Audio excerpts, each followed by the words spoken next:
நமச்சிவாய வாழ்க. நாதந்தாள் வாழ்க. இமைப்பொழுதும் என் நெஞ்சில் நீங்காதான் தாழ்வாழ்க. வாழ்க வளமுடன். அனைவருக்கும் இனிய வணக்கங்கள். நிகழும் ஸ்ரீ மங்களகரமான சோபகிருது ஆண்டு தை மாதம் 18ஆம் தேதி வியாழக்கிழமை அன்று சஷ்டி திதியில் சித்திரை நட்சத்திரத்தில் திருதி நாமயோகத்தில் வணிசை கரணத்தில் சித்தயோகம் கூடிய நன்னாளில் இந்த சீர்மிகு பிப்ரவரி மாதம் பிறக்கிறது.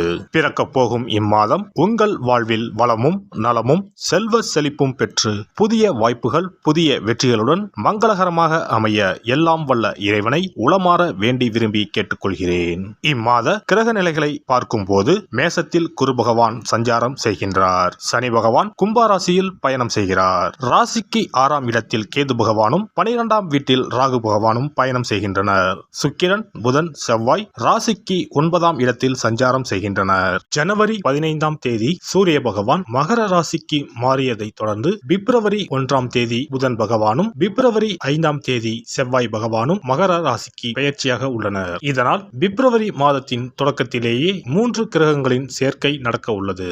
மகர ராசியில் சூரியனுடன் புதன் இணைவதால் புதாதித்ய யோகமும் சூரியனுடன் செவ்வாய் இணைவதால் ஆதித்ய மங்கள ராஜயோகமும் உருவாகிறது. இந்த கிரக அமைப்பினால் உங்கள் வாழ்வில் ஏற்படக்கூடிய சுபம் மற்றும் அசுப பலன்கள் என்ன என்பதனை விரிவாக காண்போம். இதுவரை ஆபத்தில் சிக்கி சீரழிந்த உங்கள் வாழ்க்கை பயணம் மாறப்போகிறது. இப்படியும் ஒரு வாழ்க்கையா என மனக்கசப்பில் வாழ்ந்து வந்த உங்களுக்கு இனி வசந்தம் வீசப்போகிறது. இனி யமனே உங்கள் எதிரில் வந்தாலும் சிவனின் அருளால் எதிர்த்து நின்று போராடும் பலம் உங்களை வந்து சேரும். உங்கள் பிறப்பு ஒரு சாபக்கேடு அல்ல, அது சரித்திரம் படைக்கும். கடகராசி அன்பர்களே, இம்மாதம் முழுவதும் செவ்வாய் புதன் சுக்கிரன் ஆகியோரால் நன்மைகள் நடைபெறும். காரியங்களில் அனுகூலம் உண்டாகும். முயற்சிகளில் வெற்றி கிடைக்கும்.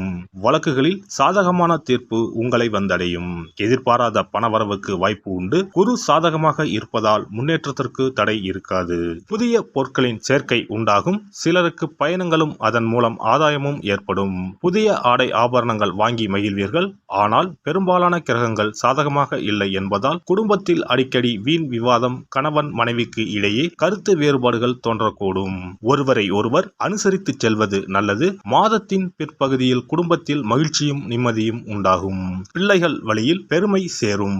உறவினர்கள் வருகையும் அவர்களால் உதவிகளும் உண்டு. ஆனால் மாத கடைசியில் அவர்களால் பிரச்சனைகளும் ஏற்படலாம் என்பதால் பொறுமையை கடைபிடிப்பது அவசியம்.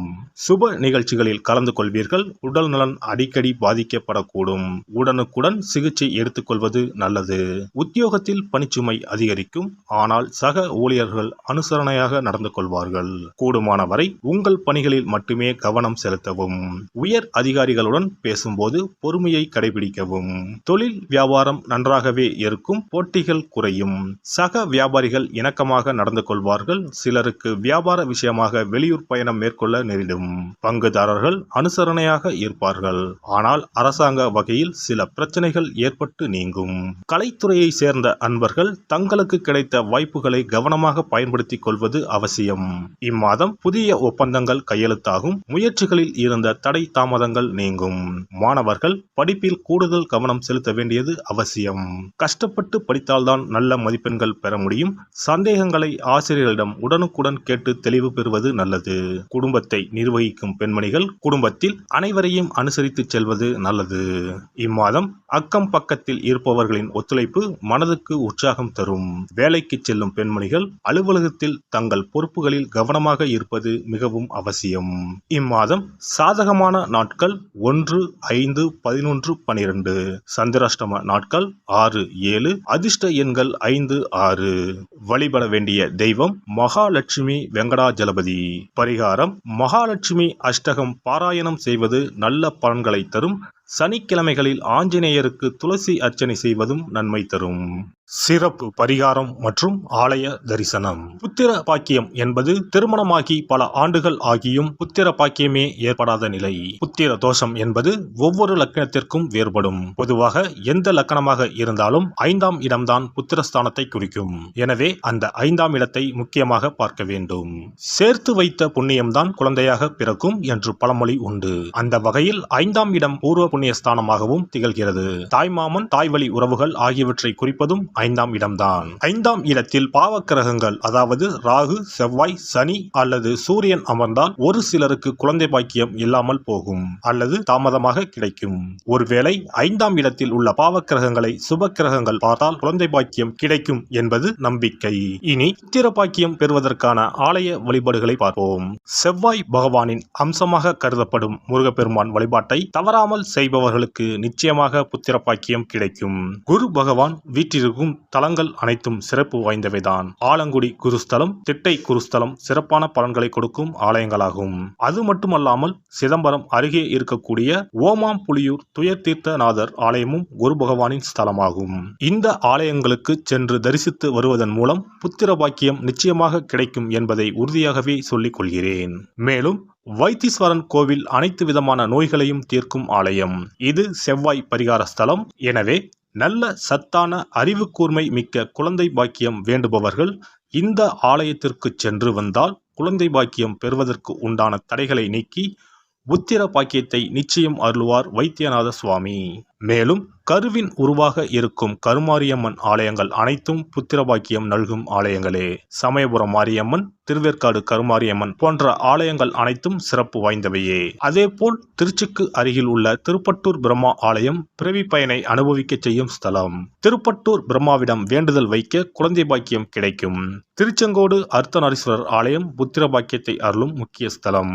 குருவாயூர் கிருஷ்ணர் ஆலயமும் ஸ்ரீரங்கம் ரங்கநாதர் ஆலயமும் குழந்தை பாக்கியத்திற்கு வழிகாட்டக்கூடிய வழி கிடைக்கக்கூடிய அற்புத திருத்தலங்கள். இந்த ஆலயங்களில் துலாபாரம் என்னும் வேண்டுதல் வைத்து வந்தால் குழந்தை பாக்கியம் உடனே கிடைக்கும். குழந்தை பேறு பெற்ற லட்சக்கணக்கான பேர் இங்கு வந்து நேர்த்தி கடன் செலுத்துவதை தினந்தோறும் காணலாம். அதேபோல் அத்தி மரத்தை நட்டு வளர்த்து வருவதும் அத்தி மரத்தை பேணி காப்பதும் குழந்தை பாக்கியத்தை தரும். தான தர்மங்களும் புத்திர பாக்கியத்தை தரும். அக்கம் பக்கம் உள்ள குழந்தைகளுக்கு உணவு வழங்குதல், இனிப்புகள் வழங்குதல் போன்ற செயல்கள் புத்திர பாக்கியத்தை தரக்கூடியதாகும். துர்க்கை வழிபாடும் முருகப்பெருமான் வழிபாடும் சிறந்த பரிகார முறைகள். அதிகாலை நேரத்தில் அரச மரத்தை 48 முறை சுற்றி வருவதன் மூலமும் குழந்தை பாக்கியம் நிச்சயம் உண்டாகும்.